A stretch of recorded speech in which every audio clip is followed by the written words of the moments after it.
Hey folks, Quill18 here, and this is a special video for all the new viewers to the channel that have joined us because of SimCity, who might be interested in watching some other Let's Plays that I have going on. We're partway through a Crusader Kings 2 Let's Play right now, and I actually think this game is an excellent pick for some of the people who might be into SimCity. Now, it's not a city-building game, it is more of an empire-building game, more of a grand strategy game, but it's got really interesting personal details in that what you are playing as is a family. You're playing as a dynasty.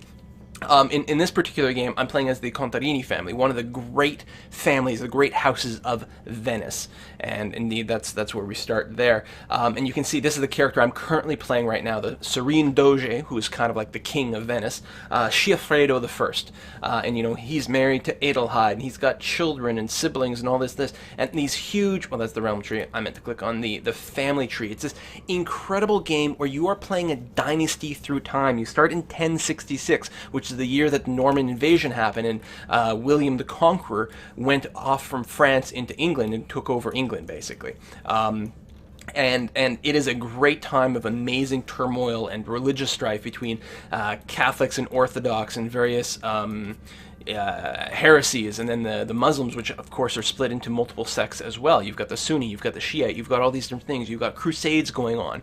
You've got personal vendettas. Like one of the interesting ways to start the game, one of the best ways when you're just starting off, is to start off as one of the Irish counts. Just a count. Just start with one county, like the county of Dublin here, and then build that up. Take over a few more counties. Declare yourself to be a duke. From there, see if you can unite the rest of Ireland and actually create the Kingdom of Ireland. And then maybe, I don't know, maybe you can marry off some of your sons to the daughters of the King of England. Then when he dies, then you've kind of got a claim to the throne, and you can maneuver a few different ways. You can actually take over a large part of the world completely peacefully through the clever use of diplomacy and marriage, and maybe the occasional assassination from time to time, just to keep things interesting if someone gets in your way.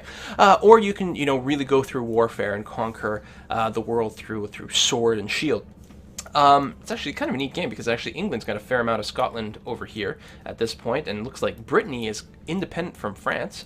The Kingdom of Leon is doing a pretty good job of taking over the entire Iberian Peninsula, and, you know, may form Spain at some point. When you start the game, the good portion of this sort of map here is still kind of Muslim territory, but they're doing pretty good on their Reconquista?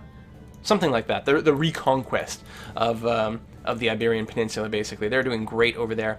As for us, Venice has actually expanded and taken actual territory. We own this land here, a little bit over here, some there. We actually just took over these islands here from, they were Muslim. We declared a holy war to take over there. Unfortunately, by declaring a holy war here, all the trading posts that we had set up there, because when you're playing as Venice, you're playing as a merchant republic. It's a very different kind. It's not a conventional feudal kingdom with kings and so on and so forth. It's like a business. It's a corporation is what it is. And so we'd set up all these trade posts along this coast. But as a result of declaring this holy war, we kind of pissed off the Muslim rulers over here, so they declared a holy war, or not a holy war, an embargo war, and burned down all our trading posts, which hit us a little bit in the pocketbook, but it's not going to be the end of the world. You can see over here there has been a successful crusade for Jerusalem, and France actually owns this entire area over here. That's part of France, technically. It might not last long. These things tend to switch hands back and forth, which is entirely realistic. The Byzantine Empire is quite powerful. We actually own a few cities inside the Byzantine Empire, but we don't actually own any counties. To me, that's fine right now. We don't really want to butt heads with Byzantine directly. So that, you know, this game is great. Oh, if you decide to start this Let's Play halfway through, then you'll need to know this information. If you're going to start it from episode 1, and there will be links down below, this might be a bit of a spoiler, but so Venice is ruled, all the great merchant republics are ruled by 5 great families. There's the Contarini family, who is us, and this is in Venice, Faliero, the Morosini, the Ziani, and the Mastropiero. And actually, one of these is a replacement. One of the great houses actually fell, and another one rose up to take its place. And so the next leader of Venice is elected from one of these great houses, and we're in really good shape to be the next great leader as well as the current one, so that's good. But the Faliero family here, we actually have a bitter multi-generational feud going on with them. This is like the Capulets and the whatever, the other guys from Romeo and Juliet, right? Montague. The two families that hate each other just irrationally. Well, The Faliero absolutely insulted us very early on, several generations ago, and since then we've had tremendous feud. We have incredible negatives to our relations all the time. We will never, ever, ever get along. And there's not really a victory goal in this game. The game goes up until a certain year, and then it ends there.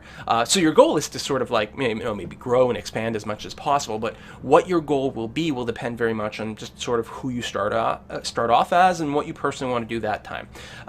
This time with Venice, I mean, we're mostly looking to try to take over as much of the world as possible, but I have set a personal goal. I want to extinguish the Faliero family line. I am systematically assassinating every male member of the Faliero family until I've expunged the clan completely. I want them wiped from the face of the earth, and then I will be happy and call this game a win. So we're going to see what we can do about that. And yeah, anyway, I hope you'll join us. Take a look. I think the videos are incredibly interesting. And I mean, that sounds, a little bit prideful, but no, I actually think that the Crusader Kings 2, especially the Venice playthrough, but also Castile, which I did earlier, Castile, of course, being part of sort of Spain over here, I think they're really interesting because they're really good just sort of storytelling. So anyway, that is it. Hope I caught you up to date, and I'll see you guys next time.